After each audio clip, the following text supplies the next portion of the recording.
ஜொல்லிங் ஆக்குற இந்த மத்தி மீன் குழம்பு நிறைய பேருக்கு பிடிக்கும். ஆனா சிவாஜி கணேசன் சார் முதல் மரியாதை படத்துல சாப்பிட்ற ஸ்டைலை பார்த்து இந்த மத்தி மீன் குழம்புக்கே ஒரு தனி மரியாதை வந்துருச்சு. அவர் குரலை கேட்டுட்டே சாப்பிடுவோமா? யாரு?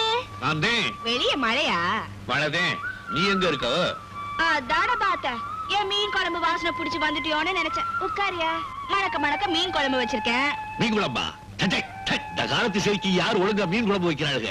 நாங்க கத்துக்கிட்டு நல்லா வைக்கிறோமுங்க. தவால 2 டேபிள் ஸ்பூன் எண்ணெய், 2 டீஸ்பூன் தனியா, 1 டீஸ்பூன் மிளகு, 1/2 டீஸ்பூன் சீரகம், 1/4 டீஸ்பூன் வெந்தயம், 2 பச்சை மிளகாய், கொஞ்சமா கருவேப்பிலை, 1 வெங்காயம், 2 இன்ச் இஞ்சி, 2 பல் பூண்டை நல்லா வதக்கிக்கோங்க. இதுல ஒரு தக்காளியும் சேர்த்து நல்லா வதக்கிட்டு ஒன்னும் பாதியமா அரைச்சுக்கோங்க. குழம்பு தாளிக்கிறதுக்கு முன்னாடி ஒரு 10 பல் பூண்டை எடுத்து இந்த மாதிரி இடிச்சு வச்சுக்கோங்க. இப்போ ஒரு மண் சட்டி எடுத்துக்கோங்க. ஒரு குழிக்கரண்டி நல்லெண்ணெய், 1/2 டீஸ்பூன் கடுகு, சீரகம், வெந்தயம், காஞ்ச மிளகாய், கருவேப்பிலை, அதோட நம்ம தட்டின பூண்டை தாளிச்சுக்கோங்க. அடுத்து 20 சின்ன வெங்காயத்தை இந்த மாதிரி 2ஆ கட் பண்ணி சேர்த்து நல்லா வதக்கிக்கோங்க. வெங்காயம் நல்லா வதங்கினதும் நம்ம அரைச்சு வச்சிருக்கிற பேஸ்ட்டை உள்ள சேர்த்துக்கோங்க. இதுல 1/2 டீஸ்பூன் மஞ்சத்தூள், 3 டீஸ்பூன் குழம்பு மிளகாய் தூள் சேர்த்திருக்கேன். 1 டீஸ்பூன் கல்லுப்பு சேர்த்து நல்லா வதக்கிக்கோங்க. வதக்கி இந்த மாதிரி நல்ல எண்ணெய் பிரிஞ்சு வரணும். 2 லெமன் சைஸ் புளியை நான் 3 கப் தண்ணியில கரைச்சு சேர்த்துக்கிறேன். அது கூடவே இன்னும் கொஞ்சம் தண்ணி ஊத்தி டைலூட் பண்ணிக்கோங்க. இதுல ஒரு 4 பச்சை மிளகாயை உடைச்சு உள்ள சேர்த்துக்கோங்க. குழம்பு ஒரு 10 நிமிஷம் கொதிக்கணும். 3 மாங்காய் துண்டு, 1 கப் தேங்காய் பாலும் சேர்த்துக்கோங்க. ஒரு 15 நிமிஷம் குழம்பு சிம்லயே கொதிக்கணும். அதுக்கப்புறமா நீங்க மீன்களை சேர்த்துக்கலாம். மத்தி மீனுக்கு பதிலா நீங்க எந்த மீன் வச்சிருந்தாலும் யூஸ் பண்ணிக்கலாம். அதே மாதிரி தேங்காய் பால் எனக்கு பிடிக்காதுன்னு சொல்றவங்க அவாய்ட் பண்ணிக்கலாம். மீன் போட்டு 2 கொதி வந்தா போதுங்க. ஸ்டவ் ஆஃப் பண்ணிட்டு மூடி வச்சிருங்க. சும்மா கம கமன்னு மத்தி மீன் குழம்பு அருமையா ரெடி ஆயிடுச்சு.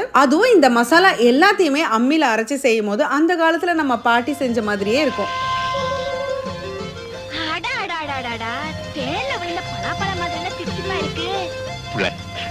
உண்மையிலே சொல்றேன், உன் கை பக்குவத்தை சாப்பிடும் போது எனக்கு எங்க ஆத்தா ஞாபகம் வருது.